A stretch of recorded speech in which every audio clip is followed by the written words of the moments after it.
В эфире субботний выпуск новостей «Сапшала», и с вами я, Рада Чачава. Здравствуйте! Мы расскажем вам о самых значимых событиях этого дня.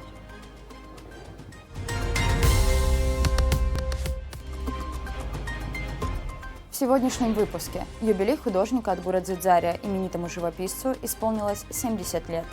Делегация из Абхазии в Адыгее. Состоялся семинар-совещания руководителей контрольно-счетных органов субъектов России. Спортивная жизнь детей Абхазии. О важности физического воспитания подрастающего поколения. Делегация из Абхазии приняла участие в семинаре совещаний руководителей контрольно-счетных органов субъектов России в Адыгее. Темой семинара совещания был внешний государственный финансовый контроль в условиях изменения геополитической и экономической ситуации. Приглашенными участниками мероприятия стали специалисты из Абхазии. Перед открытием семинара гостей приветствовал глава Адыгеи. Мурат Кумпилов отметил важность контрольно-счетной деятельности для эффективного бюджетного процесса, а также реализации президентских инициатив, нацпроектов и госпрограмм. Отдельное приветствие глава региона направил гостям из Абхазии, подчеркнув давние дружеские отношения и всестороннее сотрудничество между Адыгеей и Абхазией. В свою очередь, аудитор контрольной палаты Абхазии Беслан Торчуа поблагодарил за приглашение, а также передал главе Адыгеи приветствие от имени президента Абхазии Аслана Бжания, в котором отмечается, что в Адыгее, как дома, абхазы всегда чувствуют плечо братского народа и помнят неоценимую помощь в борьбе за независимость и, конечно, постоянную поддержку всей России, которая создает условия для стабильности и развития. Известный абхазский художник Адгурадзидзария 26 мая отметил 70-летие. Чтобы поздравить его с юбилеем, мы навестили именитого живописца. Искусство делает человека человеком. Именно так говорит Адгурадзидзария, оценивая важность творческой деятельности в жизни каждого из нас. Абхазский художник, чьи работы выставлялись по всему миру, родился в Сухуме в 1953 году. Как отмечает сам живописец, любовь к искусству у него проявилась еще в раннем детстве. Когда у нас такие пол-литровые банки с карандашами выставлялись, и вот я очень любил этот момент, и нам давали опять, рвали пополам машинописный лист, и вот мы на этих листочках рисовали. Вот. Ну и, не знаю, вот мне как-то нравилось, но мне казалось, что всем нравится. И они какими-то особенными у меня рисунки не были. Я не скажу, что это талантище такое проявляется. Хотя почему-то в детском саду уже, я помню, мне это очень лестно было, одна девочка попросила ей котика нарисовать, перспективу я для себя открыл, то есть горизонт, линию горизонта. И я нарисовал как-то, наверное, это неуклюже было, но сам факт, что я там какую-то фигурку, там что-то рисовал, но уровень линии, то есть он не стоял, как обычно, вот там внизу землю рисует и ножками ставит, да? А я нарисовал как бы, ну там у меня линия горизонта, она выше была, и поэтому ножки были ниже, там, то есть, и грунт, вот земля, там что-то меня поругали, что я закопал. В общем, я помню, что я расстроился и больше не делал. Окончив Сухумскую художественную школу в 15 лет, Адгурадзидзария поступил в Тбилисскую государственную академию художеств на факультет искусствоведения. Долгое время, по словам Адгурадзидзария, он сам не решался назвать себя художником. Хотя афоризм «талантливый человек, талантлив во всем» в полной мере применим к автору. Помимо классической живописи, его очень интересовала графика, ради изучения которой художник отправился в Таллин, в мастерскую профессора Виви Толли. По возвращении в Санкт-Петербург он вновь вернулся к живописи. Мне и корректуристом пришлось работать, и, причем на серьезном уровне, то есть и долго, это всегда условие, именно долго. Шутить долго — это очень трудно. Графика наиболее мне как бы любимая была, но вот живопись, когда пришлось живопись оказалась другая, потому что это всегда стихия другая, и у тебя другие совсем возникают какие-то чувства, желания, и поэтому у меня не сложилось такого единого прямо везде. Может быть, что-то очень на глубинном уровне, на стволовом, там что-то там есть некое вот, цементирующее, то есть есть некое. Но задачи очень разные получаются. Вот в графике у меня совсем другие задачи получались, в живописи совсем другие. Мне важно было все-таки вот что-то, что внутри тебя толкает. сердечник такой, да, вот. Адгур Дзидзария работал в Министерстве культуры Абхазской АССР, преподавал в Сухумском художественном училище, был участником многих международных выставок, председателем Союза художников Абхазии. И по сей день член Союза художников Абхазии и Международной ассоциации художников ЮНЕСКО, сам живописец называет себя кабинетным художником. Мне кажется, они у меня скорее такие, да, кабинетные какие-то, я имею в виду сами занятия, да, и как бы в самом материале ты ищешь и вдохновение, и какие-то импульсы, потому что вот ты пишешь, да, и у тебя вдруг что-то, такое ощущение, что забрезжило, что-то ты там улавливаешь. Потому что я это уже об этом часто, потому что это мне концепция очень близка и нравится. Это у Кортасара есть рассказ «Преследователь» в Черной парке. Да, вот это идея, что цель ускользает. И вот в живописи, да, ты что-то сделал, и тебе казалось, ухватил, а вот сейчас, но ты уже ее сделал, она уже вот такая родилась. И ты думаешь, сейчас, вот в другом я точно выйду. И вот это такое подстегивает, и интересно. Да. И сам процесс, это вот внутри, и он же и вдохновляет. Творчество Адгура Дзидзария не просто нетипично, оно построено на интуитивном восприятии, на свете и цвете, на форме и глубине проработки каждой картины. На больших плоскостях художник работает экспрессивно, живо и ярко. Все на холсте говорит о самом авторе, о посыле, который он вложил в свою работу. Ведь в творчестве, как отмечает художник, невероятно важна, в первую очередь, честность. Я уже называл, да, живопись цветового поля. Мне нравятся такие большие живописные плоскости. Мне вот это интересно на самом деле. Это вот если брать как из художественных задач, мне кажется, она самая для меня авторитетная, что ли. То есть вот если я в этом там что-то... Хотя это очень, опять же, очень не массово и очень мало там может... Единственное, что это, мне кажется, что люди интуитивно это могут чувствовать, вот, глядя на такие холсты. Потому что... То есть есть вещи, которые требуют большей подготовленности. И, конечно, этого я недавно увидел, это там касалось совсем другого, но немножко объясняет. Там женщина, которая к своей кошечке наклоняется, и она там что-то лопочет, ой, ты моя милая, там кисенька, и начинает делать. А потом как бы взгляд кошки, и она такая, и какие-то вот эти жуткие звуки такие идут, и она там, эти руки. То есть она это совсем по-другому воспринимает. Да. А там есть речь, там есть смысл. Да. И вот я думаю, вот может быть мои картинки кто-то смотрит, а там такой, какие-то вот такие звуки непонятные идут. Потому что я-то закладываю, я же, как бы ты все равно, так или иначе, ты решаешь задачу. Иногда это очень даже непросто. Задачу решить, да, и ты считаешь, что ты решил. Кто-то смотрит и не очень вообще понимает, о чем речь вообще. Если ты честен в творчестве, и там тебе это не надо, ты никогда не сделаешь. То есть наоборот избегаешь. Вот я знаю, у меня самого такое бывает, красивость. Вот ты чувствуешь, что ты можешь это сделать, и оно там, как бы, вот эту красивость придаст, а тебе там это не надо. И ты сам предполагаешь, кто твой зритель. Потому что обычно зритель должен быть, как, так сказать, условный зритель. Он должен быть тоньше тебя, умнее тебя и прочее, прочее. Это вот, а кто? Самый абсолют, это вот, ты как перед Богом, да, сейчас не религиозный человек, но вот, как ты, вот твой зритель Бог. Вот ты же знаешь, ты врешь или нет, когда ты врешь, ты себе же можешь сам перед собой. Вот здесь то же самое. Мне бы хотелось, чтобы зритель останавливался, глядя на картину, говорит художник, рассуждая о посыле своего творчества. Искусство требует вдумчивости, оно незримо быстрому взору. Мне хотелось, чтобы люди все-таки имели такую возможность. Кому-то это все равно нужно. Поэтому мне бы, например, было, конечно, было приятно. Это, как-то это, во-первых, вдохновляет тоже. Приятнее, когда...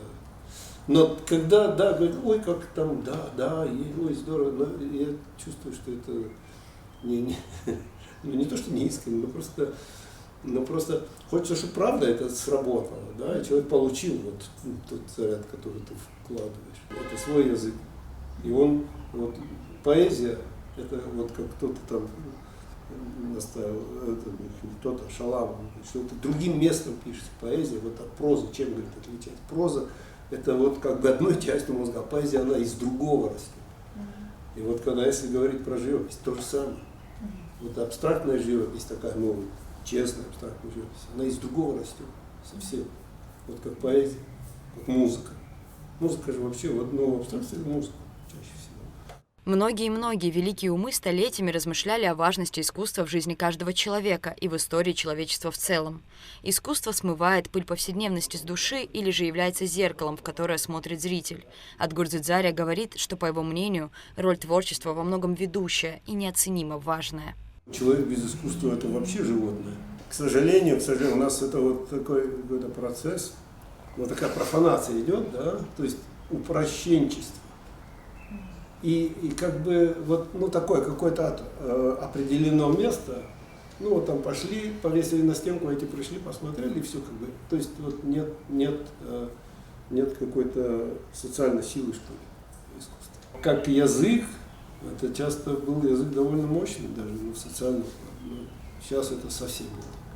Искусство делает людей вообще людьми, не знаю, все, что связано с духовностью, это все идет через искусство, через литературу. А через что еще? Поэтому, да, берегите художников. Беречь художника в действительности необходимо. В творчестве, в преданности искусству рождаются лучшие чувства человечества.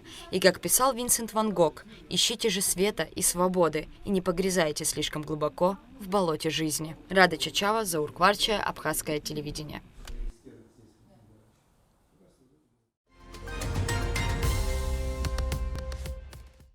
1 июня республика отметила День защиты детей. Современные школьники растут и развиваются в эпоху гаджетов, поэтому зачастую прогулки и занятия спортом вытесняет смартфон. Школьная программа, конечно, предусматривает уроки физкультуры. Воспринимаются ли они как важный предмет и какое место спорт занимает в жизни наших детей? В репортаже Эсма Голландия. Ни для кого не секрет, что у современных детей дефицит двигательной активности. Это обусловлено многими факторами, главный из которых – увлеченность компьютерными играми и социальными сетями. Время, которое родители современных школьников проводили в подвижных играх, нынешнее поколение просиживает за гаджетами. Мы смотрим по школам. Очень стал сколиоз развит ну, в более молодом возрасте. Дети стали физически они стали менее развиты, чем, допустим, дети, даже те, которые до пандемии. Я не говорю в советский период. Мы росли на улице. Мы всегда занимались спортом, мы бегали, мы играли в подвижные игры и так далее. Сейчас дети не играют на улицах, поэтому общефизическая подготовка у них слабее намного. Они приходят в секции, и начинать, как говорят, почти с нуля мы начинаем работать с такими детьми. Здоровье закладывается в детстве. К сожалению, не все понимают, что оно зависит от регулярной физической нагрузки. Родители, которые считают урок физкультуры несущественным, и в детях своих воспитывают такое же отношение. Некоторые даже умудряются добывать липовые справки, освобождающие от предмета. Даже сейчас вот в журнале у нас специально сделали этот лист, в котором физическая подготовленность в начале учебного года и физическая подготовленность учащихся в конце учебного года. Если ребятки занимаются, если они где-то еще помимо физкультуры еще занимаются в секциях, естественно, что к концу года, когда мы начинаем проверять эту физическую подготовленность, она состоит там из некоторых элементов, там и прыжки, там и метание, там и бег. Естественно, что результаты у этих детишек улучшаются. Но те, которые не занимаются ни в секциях и еще норовят пропустить уроки физкультуры, а таких, кстати, буду говорить немного, но существуют такие ребятки. Конечно, если это младший возраст, то я считаю, что виноваты родители. Знание интегралов или химических формул не всегда может пригодиться в будущем. А вот результаты физической активности обязательно переходят во взрослую жизнь. Если мы сейчас будем разбирать всю нашу жизнь, то все состоит из здоровья. Если у нас не будет здоровья, то мы не сможем быть ни какими-то политиками, ни какими-то бизнесменами. Нам нужно будет только заниматься своим здоровьем. Поэтому я считаю, что родители должны быть нам в помощь. Надо ходить на уроки физической культуры, надо заниматься в секциях. Мы занимались все и успевали, и хорошо учились. это стимулирует. Спорт стимулирует и на учебу, плюс здоровье. Конечно, не всегда в слабой физической активности виноваты родители. Это в том числе следствие преподавания предмета. Профессионализм и отношение к работе важны для всех педагогов, а для учителей физкультуры особенно. Ведь им доверено самое дорогое – здоровье. Очень важно сегодня отходить от советского принудительного подхода, адаптировать нагрузку, подходить к урокам творчески. В целом я хочу сказать, что преподавание физкультуры в нашем городе ведется на должном уровне.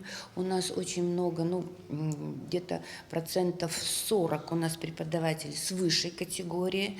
Наверное, еще 50% это вторая и первая категории. И вот молодежь, которую мы привлекаем, это студенты, или которые только закончили, там 10%, они без категории, но они работают с опытными преподавателями, которые вот их учат. Сами понимаете, что в университете тоже нет зала, в котором бы им преподавалось все. Есть у нас проблем много, где все-таки, когда студент приходит, он уже должен уметь все, а наши студенты приходят, они все, конечно, не знают, и поэтому их приходится учить. Поэтому я говорю, я вот брала со студенческой скамьи, и они и учились там, и учились здесь. И вот это вот способствовало тому, что они и остаются в школе, понимаете? Не все спортивные залы в школах соответствуют современным требованиям. Из-за нехватки инвентаря упускаются многие спортивные возможности. Городу не хватает спортивных залов. Если бы в городе вот хотя бы наши школьные спортивные залы были отремонтированы, мы бы смогли очень много секций открыть в школах. Это очень удобно. Но вот сейчас очень хорошая тенденция. Сейчас восстанавливают спортивный зал в 14-й школе. Мы очень ждем, когда этот зал восстановится. В следующем году нам сказали, что вроде поставили на график ремонт спортзала в 6-й школе. У нас нет залов таких, знаете, для проведения соревнований, дворцов спорта, где были бы зрители. Что касается инвентаря, да, управление образования нам очень, конечно, помогает, старается по возможности. Мы приобретаем мячи. Но, понимаете, это сейчас не дешевое удовольствие мячей. Мячей нужно много, потому что детей много, они изнашиваются. Но когда есть спортзал, то есть они служат дольше. А когда ты на улице, ты 2 раза ударил об асфальт, они порвались, и это понятно, что это вот, там как бездонная... Сколько ни купи мячей, они все порвутся.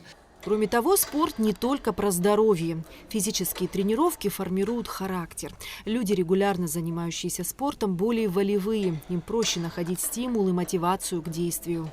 Мы должны постоянно пропагандировать спорт, здоровый образ жизни. Каждый тренер, каждый специалист, каждый учитель физкультуры, пусть это будет футбол, бокс, карате, это тайский бокс, обычная ходьба. Не только результат как спортсмена. Для меня еще важно, как он будет социально адаптироваться вокруг, то есть быть учителем физкультуры, быть спортсменом, там еще где-то работать. Да? Для меня это очень важно. Даже, можно сказать, более важно, чем нежели родителям, потому что в этом плане психологически ребенок растет у меня в зале. Мне очень хочется, например, чтобы мой ученик, чтобы я шел где-то, да, и для меня, чтобы был пример, что со стороны там, за моего ученика говорят там, только хорошие положительные вещи.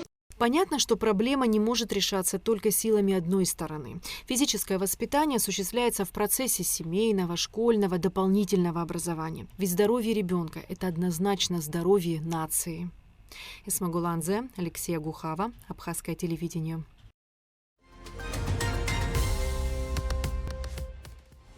На этом наш выпуск завершен. Оставайтесь на нашем канале. Всего вам доброго. До свидания.